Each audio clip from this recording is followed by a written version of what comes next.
Kamakailan lamang inamin ng Malacanang na dinala sa ospital si BBM dahil daw sa hindi mainam na pakiramdam.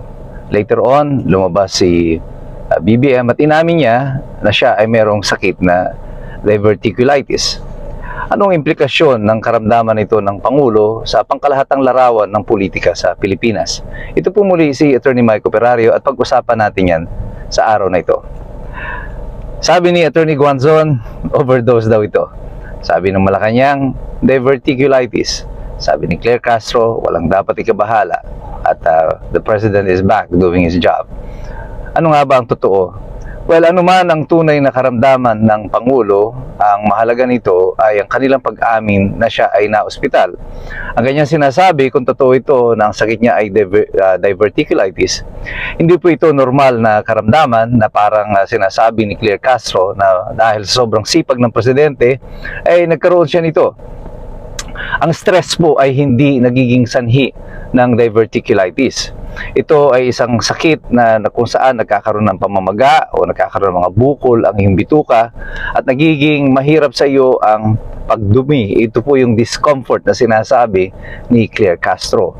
Hindi po ito parang sipon o ubo na parang na-acquire mo lang kahapon at after 3 days ay wala na. This is a disease that is cumulative in its effect. Pangmatagalan po ito at ang tangi lamang pong nagiging solusyon dito ay isang operasyon. Marami pong mga factors kung bakit ito ay nagkakaroon ng isang tao. Hindi po kasama dyan ang stress. But well, generally, lahat naman po ng klase ng disease na meron tayo ay pwede mong i-relate sa stress over time. But hindi po stress ang direct result, ang direct na dahilan po nito. Ang diverticulitis po ay nakukuha dahil sa iyong genetics or di kaya ay sa iyong lifestyle, sa diet, sa mga drugs na iniinom mo or ini-intake mo. Kaya po kadalasan ng mga nagkakaroon ng sakit nito ay marami sa kanila ay mga atleta. Isa sa pinakasikat na atleta na nagkaroon nito ay si Brock Lesnar ng WWE at later on sumali sa UFC. Naging UFC champion po si Brock Lesnar, kaya lang napilitan siya na magretiro ng mas maaga sapagkat yung kanyang diverticulitis ay dumating doon sa punto that it has threatened his life. Yes, this is a life-threatening disease kung hindi po maaagapan. At si Brock Lesnar po, matapos siya magretiro, inoperahan siya, pinutol ang ilang bahagi ng kanyang bituka at pagkatapos, after a few years, ay bumalik din naman siya. At pagkatapos nagretiro ulit dahil nga bumalik yung kondisyon niya doon sa kanyang diverticulitis. So itong sinasabi ni Claire Castro at saka ni BBM na parang okay lang siya, hindi na siya mamamatay. Well, kulang ang kanilang detalye. Because this disease na meron siya is not an ordinary disease. This is a life-threatening disease if not properly treated. Ano nga ba ang tamang kondisyon niya? Nagsasabi ba sila ng totoo sa taong bayan kung ano ang meron siya? Ang importante dito ay yung implikasyon nitong pag-amin nila na meron siyang sakit, which could be life-threatening. Well, ang effect po nito ay lalong hihina ang liderato ni BBM sa maraming kadahilanan. Una, dahil sa huling mga survey, kitang-kita na patuloy ang pagsadsad ng popularidad ng Pangulo. Ang kanyang approval rating, trust rating, at overall performance rating ay lahat ay bagsak. It's in the negative. Ibig sabihin, mas maraming mga Pilipino ang ayaw na sa kanya. The popular base of the President is already gone. Maraming Pilipino, kitang-kita nyo naman, even his public appearances. Halos ayaw siyang lapitan o hawakan ng mga taong nasa kanyang paligid.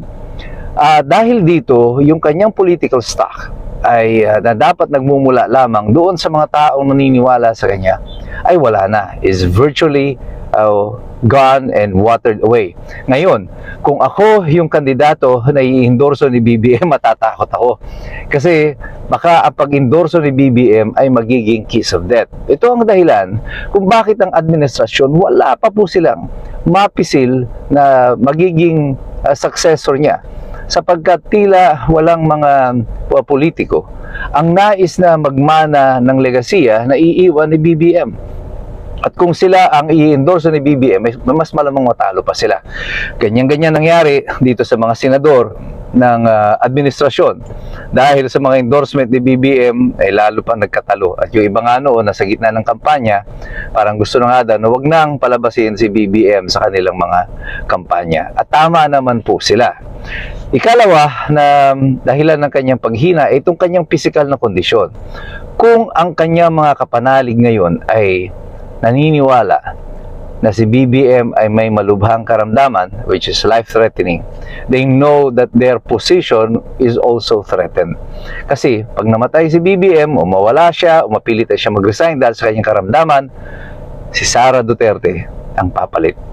At ngayon, tinitimbang na nitong mga politiko kasi kung si Sara Duterte ay uupo at mawala si BBM within 2026, ay at hindi pa nila na-i-impeach si Sara Duterte, they will all be in trouble. So right now, everyone is posturing kung paano sila tatalon sa partido nila Sara Duterte. Baka mapaaga magpahayag sila ng mga suporta dito sa administrasyon ni Sara kasi very uncertain ang future nila with BBM. Wala po itong pinag-iba in the animal kingdom, kagaya po sa mga leon, even sa mga chimpanzees o sa mga gorilla. Kapag ang alpha male sa mga leon, yung the king, the lion king, the leader of the pride, ay nagpakita na ng kanyang kahinaan, other lions begin to challenge yung leon na yun, and eventually they are ousted. So the alliances in the pride or in the group also changes yung dynamics na yan. At wala pong pinag-iba yan sa politika natin sa Pilipinas. Ang alliances po ngayon, with this uncertainty in the administration, it is now changing. It is moving. It is shifting. And another thing that we must consider here is history. Sabi ko sa inyo noon, tila parang inuulit ang kasaysayan. Alam nyo, nung bago bumaba si Ferdinand Marcos noong 1986, umuugong na noon ang balita na mayroon siyang karamdaman.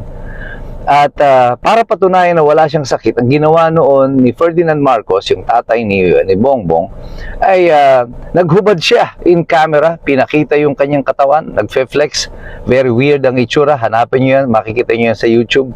Nagfe-flex siya kahit matanda na siya, at tila ba nagsa-shadow boxing pa. This is all intended to prove na wala siyang sakit.